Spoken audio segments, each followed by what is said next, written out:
is Adrian Fields, and I'm a digital nomad entrepreneur currently living in Bali. In this video today, I'm going to talk about what makes Canggu such an amazing place, actually the #1 place for digital nomads in the world. So I've been in Bali for 4 months. The first 2 months I spent living in Ubud, and then the last nearly 2 months I've spent here in Canggu.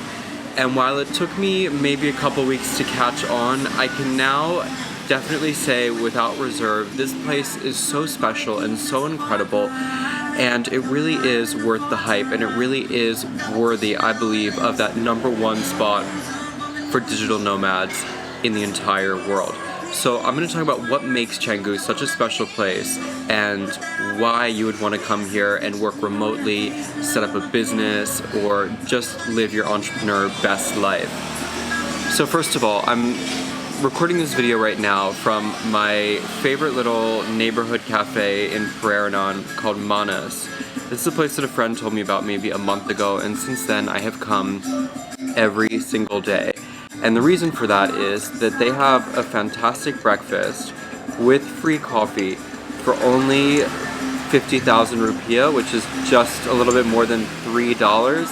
And that is one of the things, maybe the #1 thing that actually makes Canggu such an incredible place, is that you can have such an amazing quality of life, such great food for so cheap. I just ordered an acai bowl. I'm having this great coffee right now with coconut milk, and it's gonna cost me $3.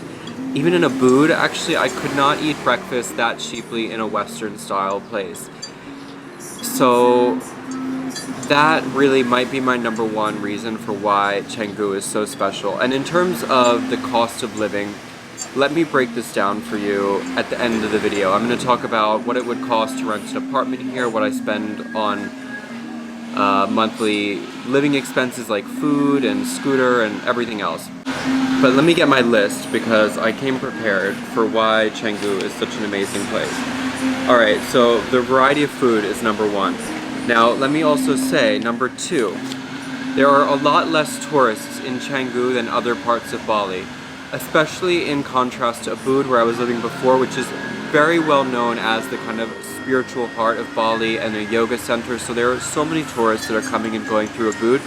But Canggu remains a little bit under the radar. It's like in the know for people who know about it, such as digital nomads, but in terms of tourists, they tend to go towards the other places just south of here, such as Kuta and Seminyak, but Canggu is still really special because the people who come here are attracted to this digital nomad and entrepreneurial lifestyle, and also you'll come in contact with a lot more people who have set up home here in Bali versus people who are just passing through. So in terms of that kind of community, you have just a much better group of people to interact with than you would in other places.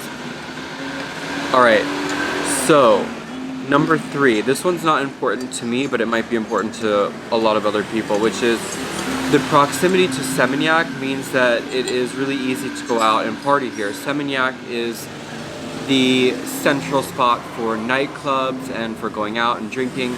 There is some of that in Canggu as well, especially down by the beach. A really famous bar is called Old Man's, and they're open really late, and a lot of people go there and drink.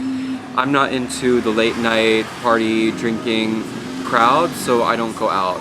But for a lot of people, that is an added bonus, being close to Seminyak and having that ability to go out and party when you want to. So just in terms of the natural beauty of Canggu, you have all that the people love about Ubud, but even more, because here you have temples, you have rice fields, but you also have the beaches, which you don't have in Ubud, obviously.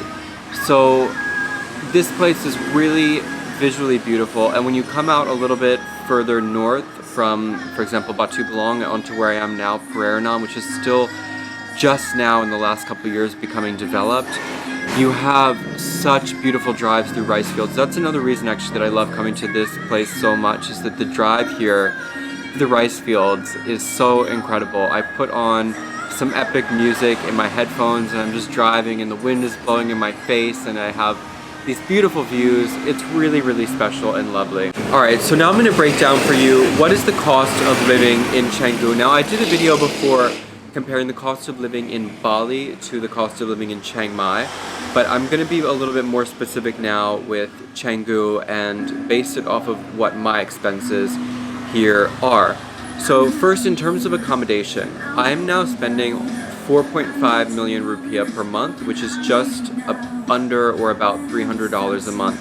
I'm just staying in a little guest house. It's nothing fancy, but it is more than adequate. I have air conditioning, hot water, very fast Wi-Fi, which is actually another point that I should make why Canggu is so good, because you do have really good Wi-Fi speeds here. At my guest house, I have 20 megabits per second. But anyway, that was off topic. What else do I have at my guest house? I have a really comfortable bed. I have a desk, which I don't sit at that much because it's not that comfortable. But anyway, it's a very adequate guest house, only $300 a month.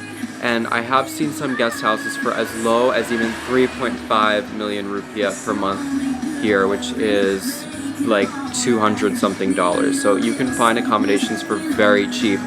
The only thing is, if you do want to rent, for example, a villa that is your own villa, you're gonna have to, almost 99% of the case, pay for an entire year up front. They don't really do month to month here for villa rentals. And that is something where if I choose to stay in Canggu for a longer period of time, that's something that I would like to do and look into. And in that case, you're maybe talking about renting, like paying $5,000 up front to rent for the whole year. Okay, let's talk about food. So I already said that here at this restaurant, I am paying generally around 50,000 rupiah for coffee and my breakfast. I usually spend not more than 100,000 rupiah per meal, and usually I'll eat 2 meals, sometimes 3 meals a day. So easily, you know, 200,000 at max, 300,000 rupiah per day for food. Thank you. So look at this beautiful acai bowl and my coffee, $3. Where else in the world? Alright, so co-working space. Because I mentioned I don't really like the desk that I have in my guest house, so I feel like I need a more comfortable space to work, and also if I want to upload videos, then I go to Dojo. And Dojo is connected to Ubud, the co-working space where I used to work out of in Ubud. And Dojo for a 30-hour a month plan costs 800,000 or 850,000 rupiah, and I find that is a very good deal because I don't ever actually use the 30 hours a month, and it gives you access to all of their different events and skill shares and networking, you know, opportunities. And that is really, for me, the biggest benefit of Dojo. It's just the opportunity to interact with and meet so many other digital nomads and people who have a level of expertise that you don't have, and you can share things together. So I would add that into your budget. Motorbike. I am spending 900,000 rupiah a month for a new Honda 125cc Vario. You can get a cheaper Scoopy, maybe that'll be around 750, but I like to have a little bit extra power, and I think that the Scoopies are a little bit lame, to be honest. So all said and done, I think that I am spending, alright, so let's add this up in my head because I didn't do this in the book, 4.5 plus, okay, so 500, 600 times like, so what is that, 9? Oh god, 9 million? No, 6 million. Alright, well, you know what, I'll add this up later in post and like put the number here because it's going to take me too long to add up these numbers in my head. But anyway, yes, Canggu, amazing. I really, really like it here, and I have decided actually, after a lot of prevarication, that after I finish up my month of business in Nepal, I'm going to be coming back here to Canggu to live. Alright, so that's it for this video. I hope it was helpful for you. If it was, please give it a thumbs up, and you can subscribe for more digital nomad content. And until next time, I'll see you later.